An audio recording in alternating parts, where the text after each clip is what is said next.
이주은 부부상담 원장 이주은입니다.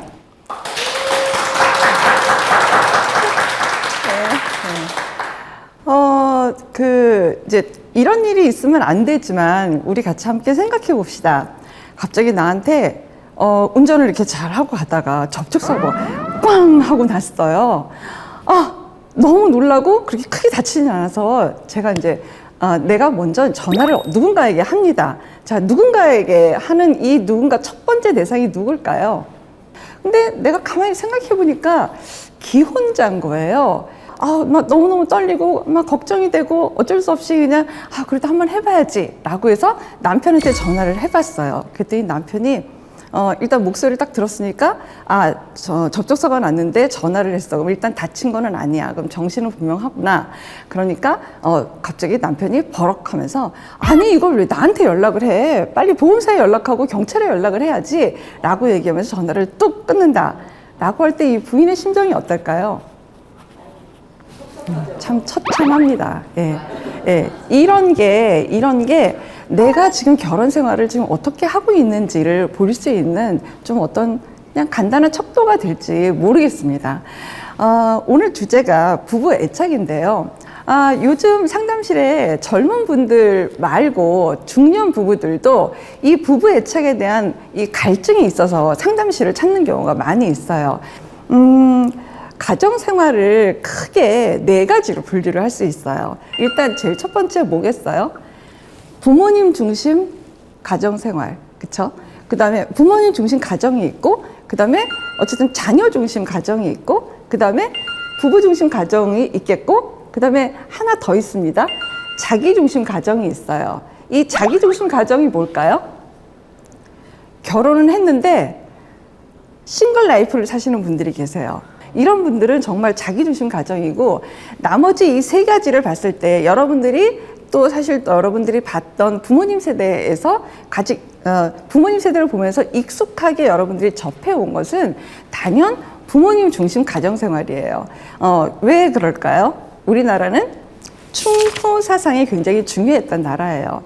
나라에 충성하고 부모님께 효도를 해야 인간 다음으로 우리는 여겼던 게 있어요. 그래서 사실 제가 결혼했을 어떤 1990년에 제가 결혼했는데 그 시절만 해도 사실은 당연히 부모님 중심 가정이었고, 어른들한테 무조건 예의를 갖춰야 되는 게 인간 다움이었어요. 그렇기 때문에 부모님 중심 가정을 유지하는 게 정상이었거든요. 그러면 어떻게 되는 건가요? 부부는 마땅히 희생하고, 그 희생을 굉장히 아름답게 보는 전체 사회에 그런 내용들이 있었다는 거죠. 그래서 부부 중심이라는 거는 생각을 하기가 참 어려웠던 시절이에요.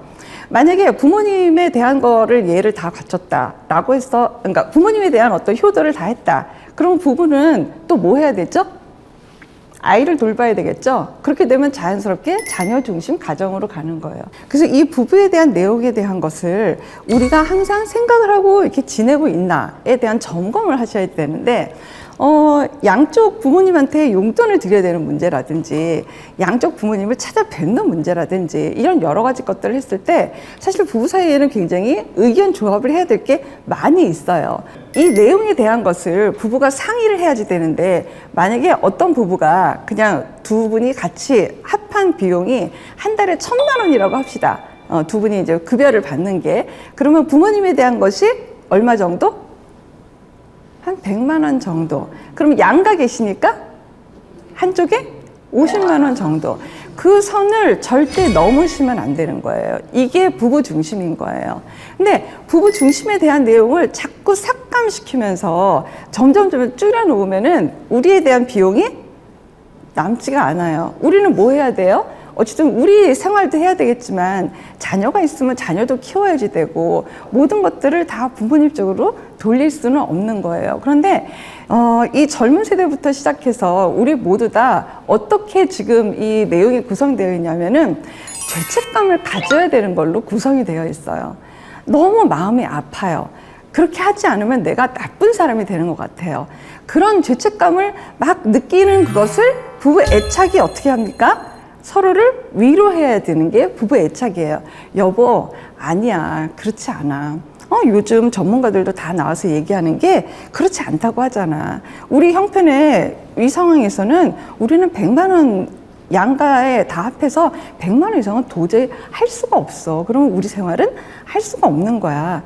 여보, 괜찮아. 그거는 나쁜 게 아니야. 우리가 잘못하는 게 아니야. 이렇게 서로 위로하고 다독다독 할 수 있는 그 마음이 뭐라고요? 부부 애착이에요. 예. 이게 부부 중심으로 가는 거예요. 근데 이게 부부 중심으로 안 가고 부모님 중심으로 가면 어떻게 되겠어요? 아니야. 나 괜찮아. 여행 가는 거 안 가도 괜찮고, 옷 사는 거 경비 아껴도 괜찮아. 나 사실 뭐 사고 싶었는데 그거 안 사도 괜찮아. 대신에 이번에 어머니 좀 허리 아프시다고 하니까 어머니 이거 사드리자, 저거 사드리자, 용돈 좀 더 드리자. 이렇게 해서 뭔가 자꾸 부부에 대한 내용이 줄고 부모님에 대한 내용들이 자꾸 는다. 더 우리가 데이트하고 우리가 어디 가고 우리가 애들 데리고 수영장 가고 이런 것도 시간도 좀 쪼개서 부모님을 찾아뵙고, 뭐 갈 때 항상 여행 갈 때 우리만 가면 나쁜 자식 아니야? 우리 그렇게 살면 안 되잖아. 그러니까 부모님 모시고 가자. 이렇게 모든 것들을 부모님에 대한 내용들로 다 배려를 하고 계속 이렇게 된다. 이렇게 되면 뭐라고요? 부모님 중심 가정이 된다고요. 예.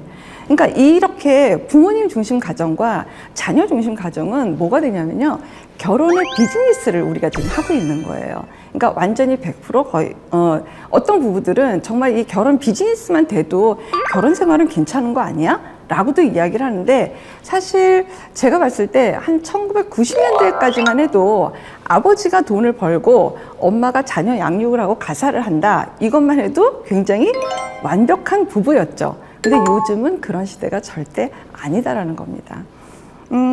상담실에 어떤 분이 너무 화가 나서 오셨어요. 뭐냐면은 남편이 고혈압 약을 지금 5년째 복용을 하고 있는데 내가 몰랐다는 거예요. 그래서 너무 화가 나서 싸우다 그거 말고도 나머지 것들이 다 폭발해서 막 싸우는데 남편이 뭐라 그러시겠습니까? 아니, 내가 당신 걱정할까봐 내가 말을 안 한 거지 라고 이야기를 하시는 거죠.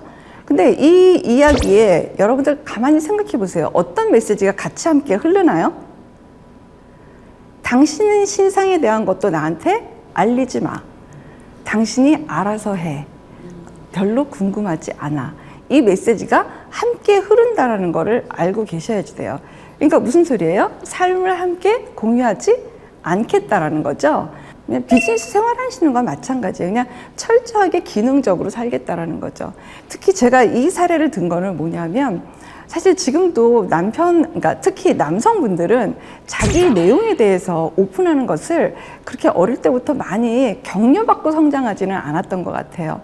남성분들 정말 마음이 힘들거든요.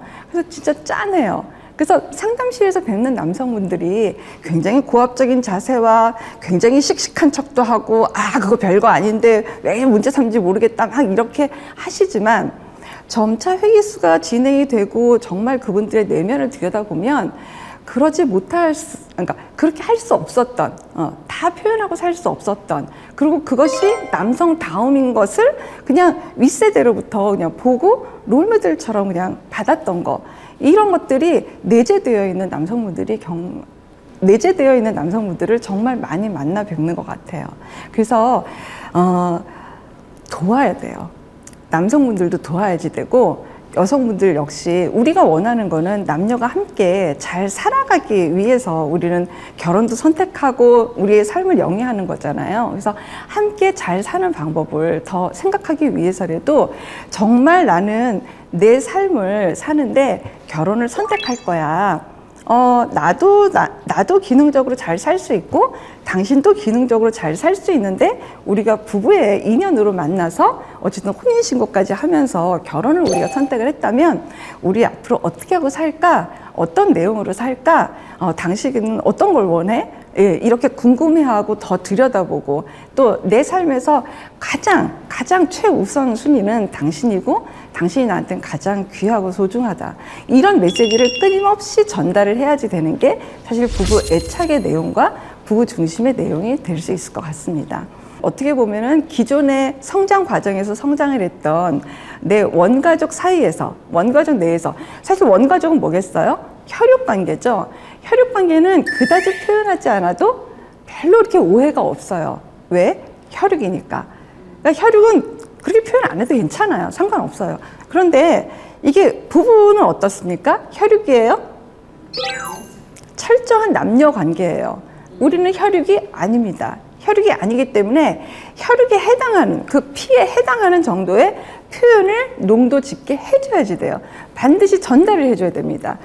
그 전달력을 받아야지만, 아, 저 사람한테 내가 귀하고 소중하구나. 아, 나 중요하구나. 이런 뿌듯한 느낌이 들어가고, 아, 나 제일 친한 사람이 내 남편이구나. 내 아내구나. 이런 생각이 들어갈 때 우리는 가장 친한 내용과 우리의 어떤 부부 애착의 내용과 부부 중심의 내용을 갖고 결혼 생활을 잘 하실 수 있을 것 같습니다. 제가 눈만 뜨면 어떻게 하면 이 시대의 이 젊은이들을 잘 안정되게 결혼을 할 수 있도록 도울 수 있을까? 아, 이게 결혼이 잘못된 게 아니라 이게 지금 사람들의 어떤 마음들의 마음씀, 이 마음을 어떻게 먹고 그걸 결심하고 의지를 내느냐, 이것이 잘못된 거지 사실 결혼이 잘못된 건 아니거든요. 이 오해를 어떻게 풀까? 사실 이 결혼에 대한 마음이 있어도 어떤 두려움 때문에 시작도 못하는 젊은이들을 참 많이 보면은 정말 가슴이 메어지거든요. 모든 핵심은 부부 애착에 있다는 말씀을 꼭 드리고 싶습니다. 제가 슬로건을 하나 만든 게 있어요. 건강한 부부 애착이 나라를 살립니다. 이것이 제 슬로건입니다. 여러분들 경청해 주셔서 감사합니다. 고맙습니다.